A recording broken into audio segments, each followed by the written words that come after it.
नमस्कार, मैं सना सिद्दीकी और आप देख रहे हैं क्राइम न्यूज। Breaking news. ये कहानी श्री संतोष भालचंद्र कामत की है, जो मूल रूप से एक किसान परिवार से ताल्लुक रखते हैं। मेरे माता पिता कर्नाटक राज्य के अंकोला तालुक के अवरेसा गांव से थे। मैंने वाणिज्य में स्नातक की पढ़ाई की और स्नातक की पढ़ाई पूरी की और गोवा में व्यवसाय प्रबंध में आगे की उच्च शिक्षा प्राप्त की। मेरे पिता श्री भालचंद्र कामत माइनिंग कंपनी में शिफ्ट केयर टेकर के रूप में कार्यरत थे और मेरी माता पुष्पा भालचंद्र कामत एक गृहिणी थी। चूंकि मेरे माता पिता किसान परिवार से थे, इसलिए मुझे किसानों और खेती की गतिविधियों से लगाव था। मेरे पिता का देहांत अगस्त 2000 में कृष्ण जन्माष्टमी के दिन हुआ था। कुछ समय बाद मेरे पिता के पारिवारिक मित्र श्री घाना श्याम वलावलकर ने अपने चचेरे भाई बालकृष्ण देसाई और विजय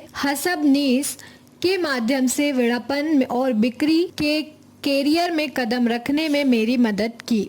सितंबर 2008 में मैंने श्याम गोविंद पारुलकर की बेटी इंदु बाला श्याम पारुलकर से शादी की और सरिता श्याम पारुलकर, जो इंदौर मध्य प्रदेश में रह रहे थे, दोनों परिवार लंबे रिश्तेदार थे। वर्ष 2014 में मैंने गोवा और कर्नाटक राज्य में कार्यालय होने पर सुरक्षा इंडिया के नाम से अपनी खुद की फर्म शुरू की। ये फर्म खाद्य उत्पादनों की मार्केटिंग और बिक्री, main power, labour supply, job placement और बिजनेस कंसल्टेंसी का कारोबार कर रही थी। कुछ सुपरमार्केट, बीच रिसोर्ट और कुछ प्रमुख व्यक्तियों से जैविक सब्जियों और फलों की मांग के आदेश थे। इसलिए योजना और संरचना 4 व्यक्तियों के बीच सेटअप के साथ बनाई गई थी। संतोष भालचंद्र कामत, उसके बाद उसके दोस्त सागर नाइक जो गोवा में रहते थे, आशाबी शेख येल्लापुरा में रहते थे, वर्तमान में मंचीकेरी में रहते हैं, एडवोकेट PS भट्ट जो होन्नावर में रहते हैं। सिरसी तालुका में 4 एकड़ जमीन 10 साल की अवधि के लिए लीज पर ली गई थी।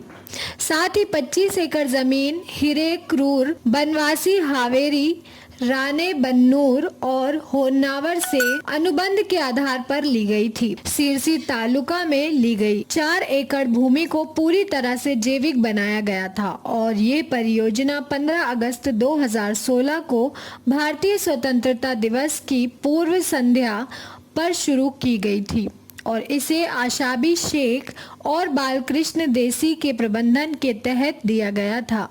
पूरी परियोजना लागत 40 लाख से अधीन थी, जिसमें 10 लाख का निवेश मैंने किया था और शेष राशि निम्नलिखित सदस्यों द्वारा निवेश की गई थी। सुनीला प्रभु, आशाबी शेख, सुरेखा नाइक, संगीता नाइक, शीला फर्नांडिस, कोसो साओ रोपासो, बर्टा फर्नांडिस, कामाक्षी पाई, गायत्री शेनाय और संजना कामत। इन सभी उपरोक्त 10 लोगों ने बैंकों से राशि उधार ली है और कुछ सोने के गहने बैंकों से गिरवी रखे गए हैं। ये परियोजना बहुत अच्छी तरह से अचानक 2017 में नोटबंदी और विमुद्रीकरण के कारण सब्जियों और फलों की दरों में कमी आई और वस्तुओं की कोई मांग नहीं थी।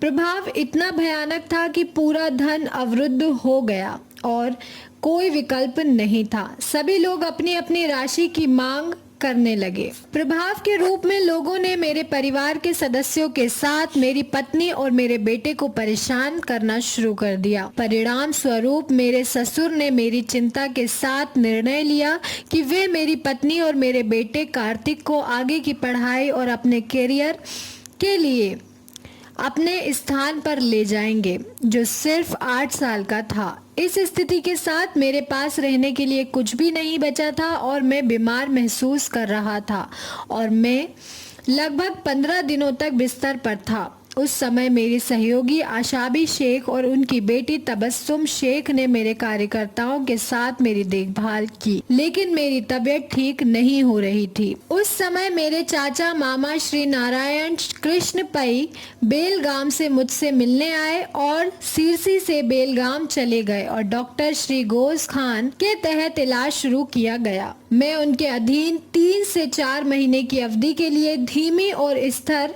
वसूली के साथ इलाज किया जा रहा था। मैं नारायण कृष्ण पई के घर में 6 महीने से अधिक समय तक बिस्तर पर आराम कर रहा था। वर्ष 2018 में व्यवसाय को फिर से शुरू करने योजना बनाई गई थी और ये धीरे धीरे चल रहा था। मैंने आशाबी शेख के साथ किश्त के आधार पर राशि का भुगतान करना शुरू कर दिया था और हम 50% तक सफल रहे और आज तक हम वही भुगतान कर रहे हैं। मई 2019 में मुझे 10 वित्तीय निवेश परियोजना मिली। परियोजना कृषि व्यवसाय को व्यावसायिक तरीके से चलाने के लिए थी।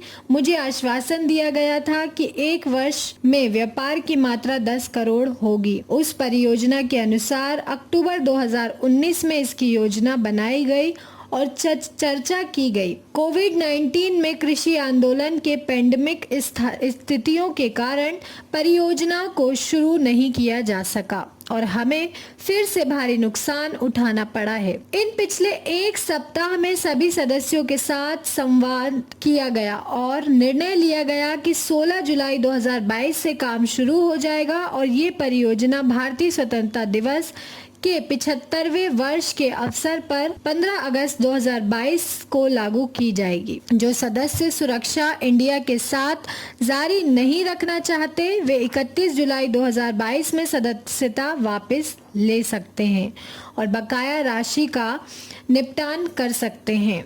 सुरक्षा इंडिया की ओर से श्री संतोष कामत आपसी समझ के साथ आज के सभी विवादों को हल करने के लिए तैयार है। वर्तमान में सुरक्षा इंडिया के पास पड़ोसी राज्यों के प्रति वर्ष 10 करोड़ रुपयों की सब्जियां, फल और खाद्यान्न आपूर्ति करने की क्षमता। कुछ लोग नहीं चाहते कि मैं और मेरी फर्म सुरक्षा इंडिया बढ़े, इसलिए वे मेरी परियोजना को रोकने और कई तरह से अवरुद्ध करने के लिए कई मुद्दे पैदा कर रहे हैं। चूंकि पिछले 9 महीने से कुछ लोगों ने गलत जानकारी देकर मेरा नाम और मेरी कंपनी का नाम खराब करने के लिए मेरे खिलाफ झूठी शिकायत दर्ज कराई है।